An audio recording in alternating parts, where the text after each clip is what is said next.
through Qigong and Tai Chi, you're learning about the energy system that lies within and how I can not just know about it, how can I use this energy system to create a better health condition, to create a better mental condition. We do a type of Tai Chi that also has forms and positions and flowing movements, but it's originally based in more of a Korean martial arts background.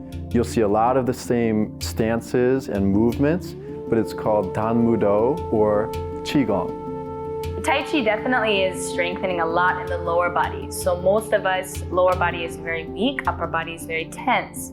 When you do it again and again, then the movement is no longer a posture, but an expression. And then flowing to the next, and then you're beginning that study.